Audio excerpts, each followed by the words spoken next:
I began my work at the IBC in September of 1980. Our great strength comes from hundreds and hundreds. And I went to work there I had been working in tourism at the state, and I went to the IBC. It was very intriguing to me because I grew up dancing and I ran my own school for 15 years. And this opportunity came up and I thought, well, I won't be teaching, but that's okay, I'll be involved in dance.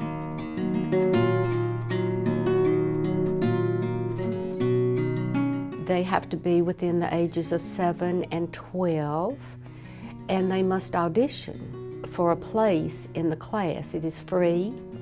The lessons are free. Their dance wear, their ballet slippers are free. Everything is free to them, and the only thing I ask is that to the parents, your main role is to have the children here, have them on time and dressed. We have one teacher, and this is something, we would like to grow the program more, but she teaches every child that is enrolled has 2 classes per week.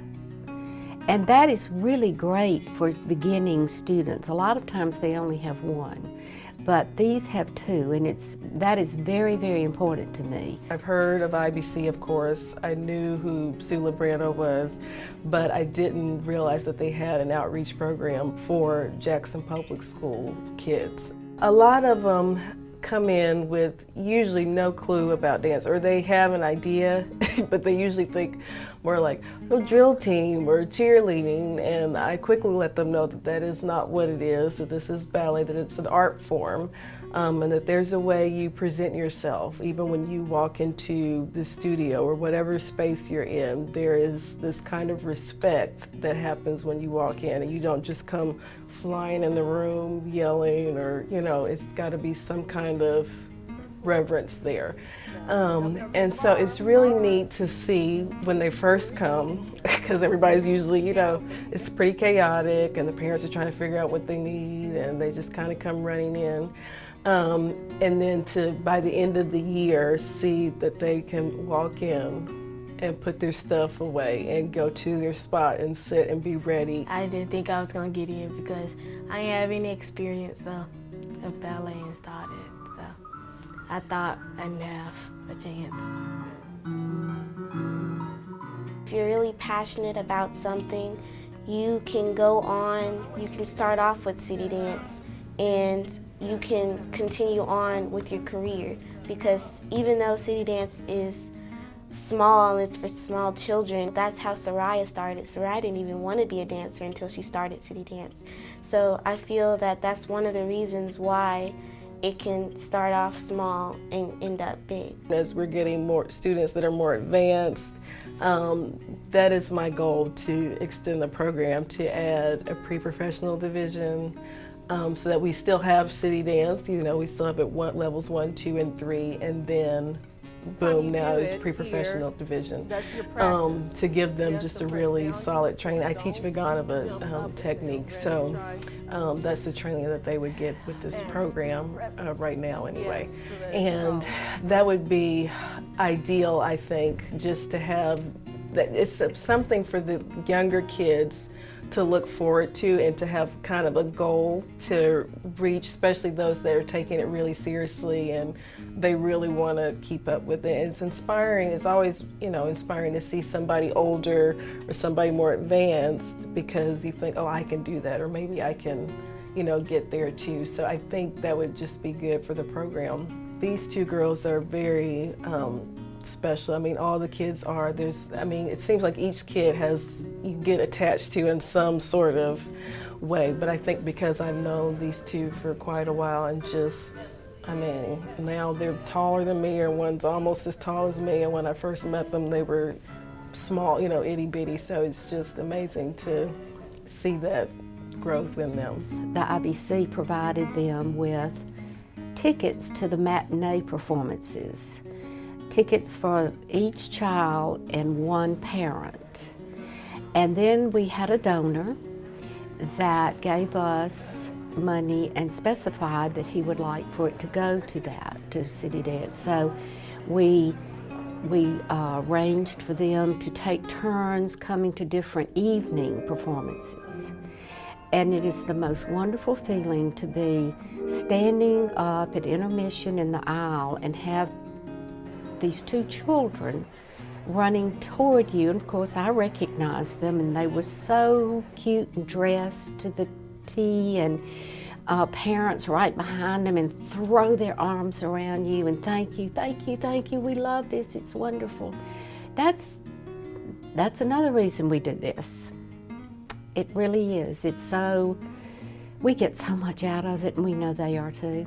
Going to the IBC, it was a lot of fun and stuff, watching different dancers, and all their different styles and stuff, how they dance and stuff, and how they like get inspired by dancing and stuff. So it was a lot, because I always wanted to go when I was little, but we never went. I don't know why, but we never went. So I'm just happy that I finally got to go.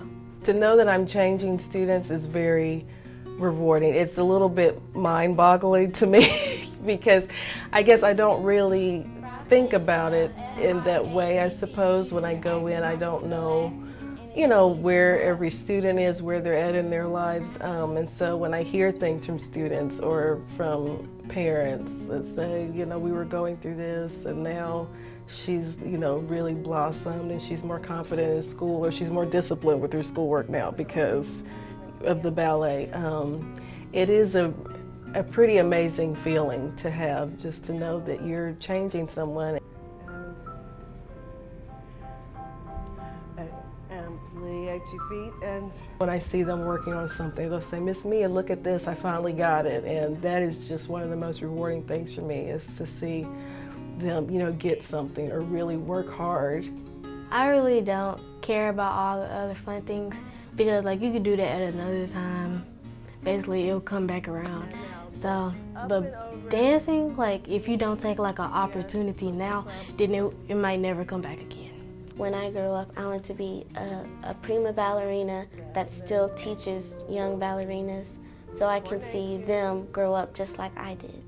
The money is always a challenge, finding the money to do a program that is you present that's free.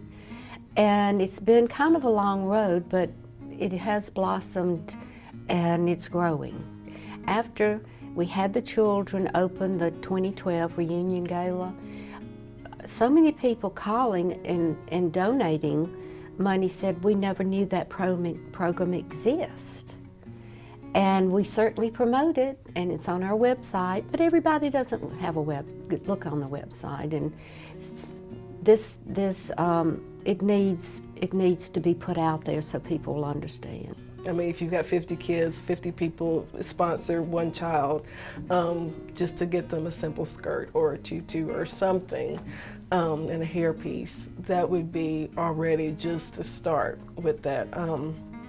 And then eventually we could get them to sponsor a child for, I mean, the year or something, you know, half the year, whatever, just a little something to say, you know, this is how we're supporting these kids, because they, you know, they need that. And even though, like I said, not every child that comes through is going to become this professional dancer, but you never know at the same time, like these two girls, because that's what's going to help. Like if somebody was there turning, so here and... My sister, she wants to be a professional basketball player.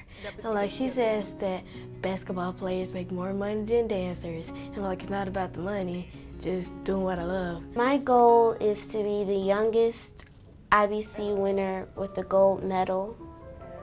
And I thought that I felt that this goal could happen if I practiced hard enough, and if I constantly worked hard, and if I sacrificed some of the fun things that I usually would do. I feel like the opportunity that CityDance has given me was incredible, and I really love it. But my mom just put me in CityDance. I was like, okay, I can do this, and look at me now.